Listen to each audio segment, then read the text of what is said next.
এদেরকে দমন করা দলের দায়িত্ব, এবং ঘটনা ঘটার পরও সরকারেরও একটা দায়িত্ব রয়েছে। এই উপমহাদেশ, বিশেষ করে পাকিস্তান, ভারত, বাংলাদেশের জাতীয় সরকার সংসদ নির্বাচন কিংবা স্থানীয় সরকার নির্বাচন আসলে দেখবেন একটা উৎসব মুখর তৈরি হয়, পরিবেশ তৈরি হয়, পাশাপাশি এটা সহিংস রূপ ধারণও করে, একটা আতঙ্কের পরিবেশও সৃষ্টি হয়।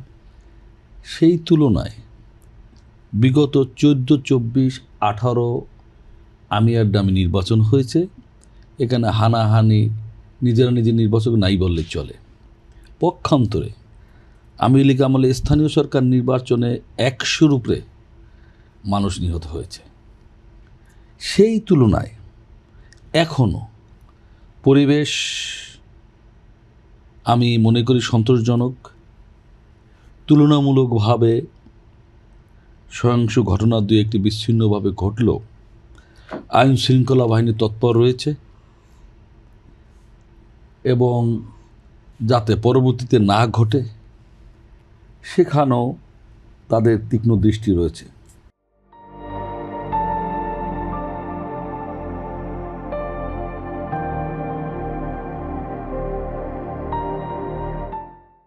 পাশাপাশি আমি আপনাকে বলতে চাই, আমাদের 24-এর একটি অভ্যুত্থানের পর মানুষের মধ্যে যে প্রত্যাশা জেগেছে, অনেক প্রত্যাশার ভিতরে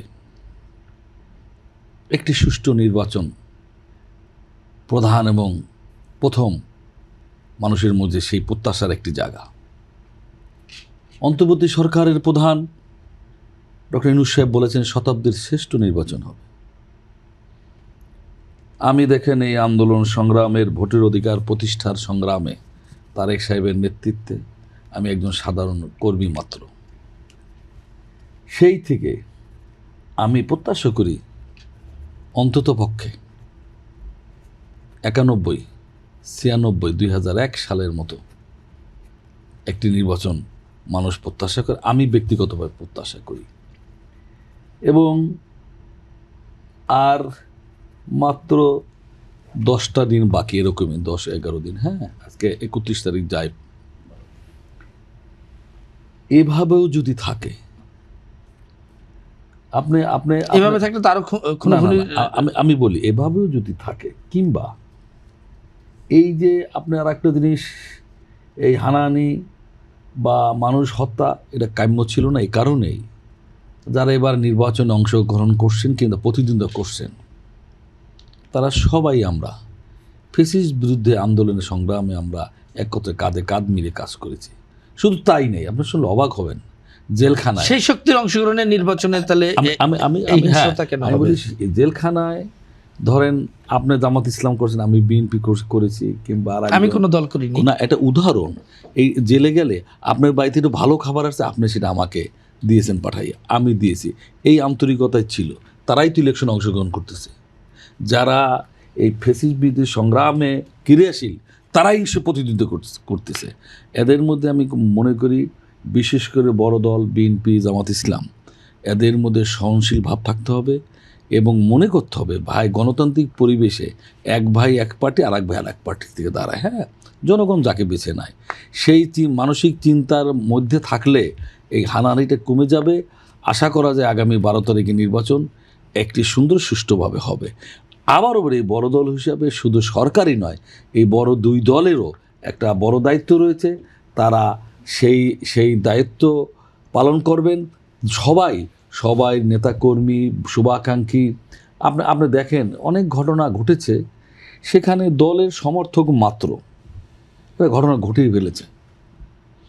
সেখানেও এদের উপরে কন্ট্রোল, এদেরকে দমন করা দলের দায়িত্ব, এবং ঘটনা ঘটার পরও সরকারেরও একটা দায়িত্ব রয়েছে। সাথে সাথে সেটাকে আপনার সরকার কিসে দায়িত্ব পালন করছে, সরকার সেই দায়িত্ব পালন করার একটু গাফলিত থাকতে পারে, কিন্তু আমি মনে করি সেই গাফলিতিটা ওভারকাম করে দীর্ঘ একটা পুলিশের এত বড় একটা ডিজাস্টার হয়েছে, সেইটার পর এখন কিছুটা হয়তো ফিরে এসেছে। আমার মধ্যে আমি অনেকবার টকশোতে বলেছি যে ডক্টর ইউনূসের নেতৃত্বে সুষ্ঠু নির্বাচন সম্ভব নয়, জোরালোভাবে বলেছি।